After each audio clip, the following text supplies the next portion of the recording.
Morning, guys. Mark Ferrasci, Protect Dog Training. On my way to the local park that we have in town. It's pretty much the only green patch of green that we have up here in the high desert. One little park. But I've gotten kind of friendly with the park maintenance guys, and they leave a back gate open for me, and I lock it for them and kind of help them keep an eye on their bathrooms. We've got a bunch of little kids that want to tag the bathroom, that kind of thing. But we do our best job to help them out in that regards. But so it's kind of a friendly relationship now. It's kind of nice when you have a little small town and you can be helping out the locals in that regards. They help me out. They leave that back gate open. I've got shade trees and almost feels like I've got my own spot. It's kind of nice. So we try to make sure we respect that, pick up our poop, and then keep an eye on it for them when they're not there. Today is Sunday morning. My normal weekends, for those of you that follow me, you know I get a lot more active on the weekends because I'm driving to places that usually do protection work, bite work, that kind of thing. Right now I've got dogs that are going home, so I need to do a lot of saturation of environmental. I've got Drakeo's going to go back with his owner for a while, and then he'll come back eventually, but that's kind of the way I handle my clients. They go back and forth, and then I work with my clients and educate them along the way, get them working their animal in the right way, and then let the dog mature and their relationship grow, and then the dog will come in when he's ready for his next stage, right?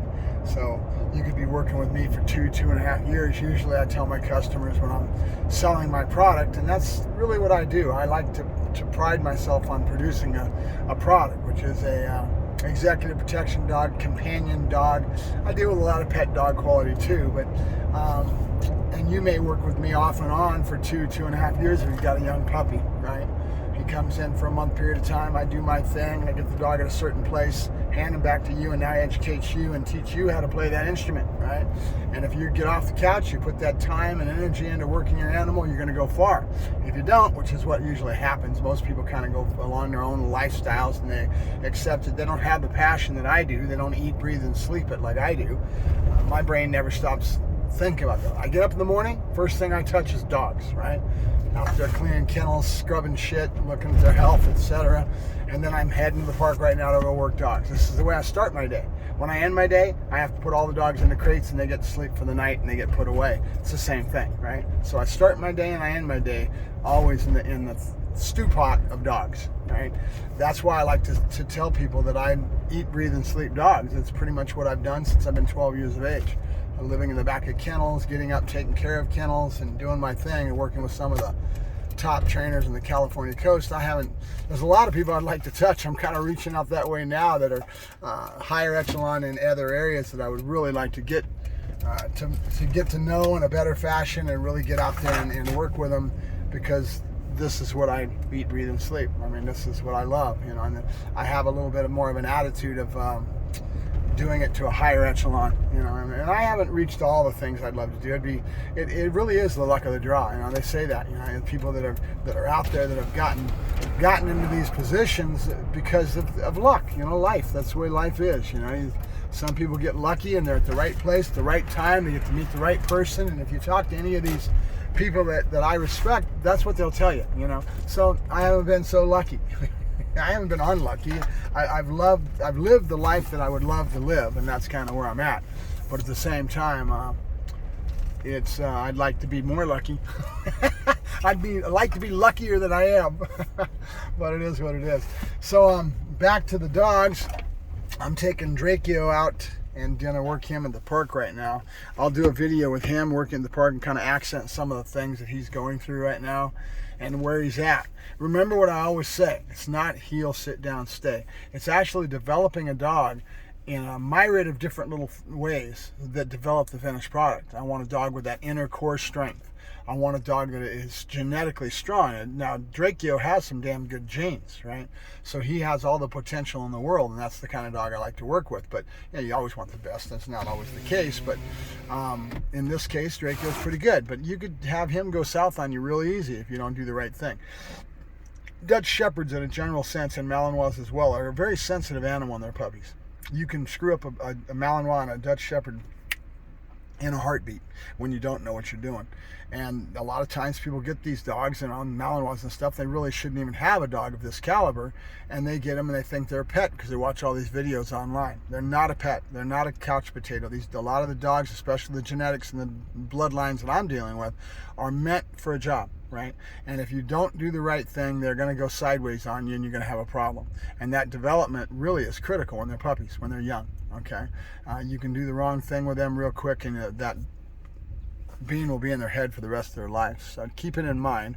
If you're going to get a dog like this and you really want to get involved, you really want to produce a product that's there to protect your home and your family, make sure you get the professional help. Make sure that you put your head in the right place and that you get that guidance. Just getting a little off track here, but you guys probably saw some videos of a dog that I was working, a puppy I worked a while ago by the name of Dante. And Dante, I nicknamed him Dante the Badass. He had the genes. He had a very good breeding, and I picked him as a puppy for this customer that wanted to get himself a dog. And he met my criteria in how he presented himself and what he said to me and what he did. And I felt this guy's a good owner. He's going to do well by this dog. And then I made some stipulations. As long as you let me do the imprint period with that puppy, I will keep the dog and you will pay me for my services. When I'm done with that imprint period, I will let you have the dog back, and then you're obligated to go and work with whoever that's got that type of stature of training. Well, he right away was right chasing after it, right? So after he worked with me, he ended up getting the dog for about a month, and he went up and worked with another trainer that was here in California, a good friend of mine, John Anthony, that was doing ring sport and some other things. And it was just kind of a holdover spot. This guy is lucky enough to be traveling throughout the country, working where he stays in locations for upwards of 6 months at a time. His next stop's going to be in Arizona, I think, for a 6-month period of time coming up next year. So he his hub is in Florida, which put him right by Carlos Ramirez. See? So I hooked him up with Carlos Ramirez. He went out and saw Carlos and met him at his facility, and he's got him lined up. Right now, Dante is at Carlos's place.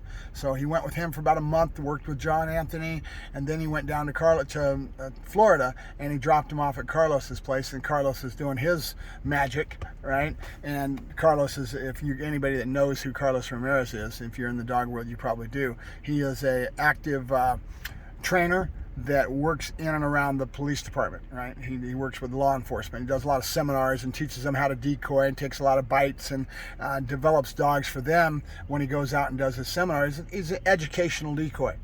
Let's put it that way. So he's one of the best decoys in the world, just because he's got some backgrounds and bona fides behind him, and he's well qualified to be able to do these type of seminars. And going out with him and his partner, Michael Nesbitt, and there's a whole group of them that are doing these seminars free of charge, I do believe. It's a courtesy, free of charge type of thing that they're doing throughout the country, and they travel and do these seminars. They do a seminar circuit, and so that means he could be taking 45 bites in a day at times, right? He has to take a lot of abuse on his body, but it also means he's getting a lot of practice. He's getting good at what he does, and he's one of the best that's in the country right now. Him and Michael Nesbitt both, and that whole group of guys that are going around educating the law enforcement as far as their canines. So that's where Dante is at right now. He's getting developed, and that's what I like to do, develop a dog. So this customer is actually getting this dog developed in the right way, and giving him what he needs to become that total executive protection dog in the end, and be able to, he wants a dog that can protect him and his wife when he travels throughout the country in the next couple of years. They're lucky enough to be able to be in a motorhome and to be traveling. They wanted something that really could do the job, and he's into it to a point where he's developing this dog. So Dante, from what I understand, is kicking ass and taking names. Now, there's two parts of that if you think about it. It's the genetic package. You can't do it without the genetics. You can't make chicken salad out of chicken shit. Okay, and that's just reality. That's truth, right? So there's no way, shape, or form can I sit there and say that I did it all, right? Yeah, I'm pretty good at what I do, right?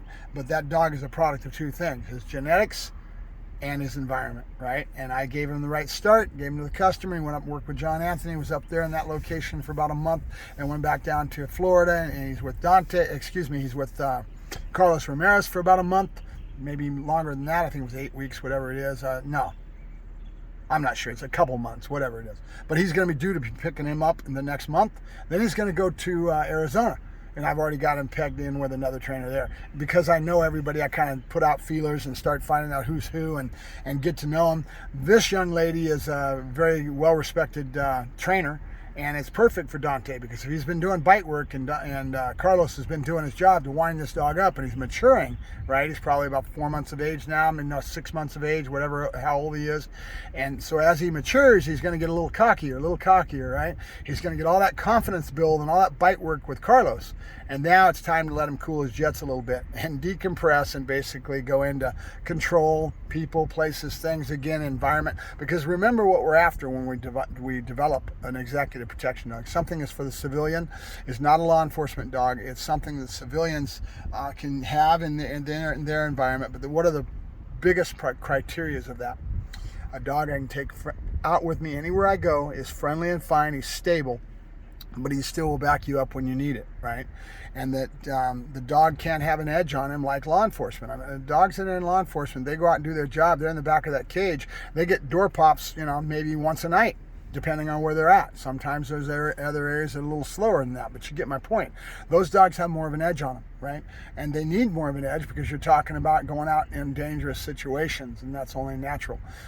Civilians, they don't need that much of an edge, right? They need a good dog, don't get me wrong. Dante's an excellent dog. Dante could have gone towards police. I think Carlos came back and he told me that Carlos said he's one of the top 3 dogs he's worked. It made me really feel good. Now, of course, he made sure that he was telling him all about the genetics. He didn't give me none of the credit, which is it's fair. The reality and truth, if you were a trainer and you think that you did everything, it's God, guys. God gives us this, right? God gave us this gift. And if you're good at what you do and you pick the right dog, which I picked Dante as a puppy, and you do your job in the right way and you imprint him, it's just like a child. It's child development. There's not much difference, right? So he's kicking ass and taking names. I'm really enjoying living vicariously through what this dog is going through. He's down at Carlos's place. Then he's going to go to Florida. And he's going to hook up with his other trainer and be there for about 6 months. That's about perfect. Dante will kind of cool his jets and everything. And I think there's some PSA clubs and some other clubs in that area that he can go out and give some basic bite work with him. But I'm not sure where he's going to go from there, but I know he's told me he's going to come by and visit me. And that'd be kind of cool to see Dante when he's a year, 2 years old, and get to see him again and maybe have him for a month or so in my hands, as they travel up and down the California coast. So it's pretty cool. It's a pretty cool thing to have happen and see a dog get developed kind of in the same way I do. I go out and I put jockeys on the horse's back at the right time in their development. That's the decoys, right? And as they develop, I'm putting the right decoy in front of that dog. Right now you see Draco going through that, right? I've decided that I wanted to get Draco in with a good ring sport decoy, and I got him with one of the best, and he's learning to out and learning to enjoy the whole picture of going into legs and all that whole concept, because ring sport decoys do a great job with teaching it out. Right? He's already got grip development. Draco has already got a really good set of grip development. If you didn't notice the videos I sent, his sleeves way in the back, and they did a real good job of imprinting grip development, right? So now it's a good time for him to start learning to out without conflict, without yanking him off of things, teaching him what it is to out and to enjoy the game and how they set that up. Ring sport decoys are one of the best at doing that. If you ever see the ring sport, you'll see them, they do a whistle recall. The dog goes in and they blow that whistle, and the dog's got to break off and come back. Well, that doesn't happen overnight. That's a very trained behavior that really is well set in the animals, and that's because of how they work their dogs. Ring sport decoys are some of the best in the world in regards to certain things they do. Every sport has little diamonds in the rough, as I like to say, that I will use. With Schutzen and IGP, it's grip development. I do all that with my puppies. I right away want to go to a good IGP decoy, and I want to develop grip in those young puppies. Once I have that, I might want them to see legs, just like I'm doing with Draco, and then once I get done with that, I'll put another jockey on him. In other words, the talents and the skills are out there, and that's what I do. I go out and find that jockey that's at the right stage of that dog's development to put that jockey on the horse's back so that we develop that dog, right? And if it was a horse, it would be winning races. They would be out to win races, right? So that good trainers, some of the best trainers in the world as far as horse trainers, know who's who and what resources they have around them, and they put the right jockeys on that horse in the right development stages, and they know how to get that horse out there and do the job towards winning the race, right? There's a method to the madness in that regard. So, all right, I'll let you guys go. I've been yakking too long. I'm at the park sitting here with my engine idling. I need to get to work before it gets hot. Thank you very much. Mark Ferrasci, Protect Dog Training, signing off.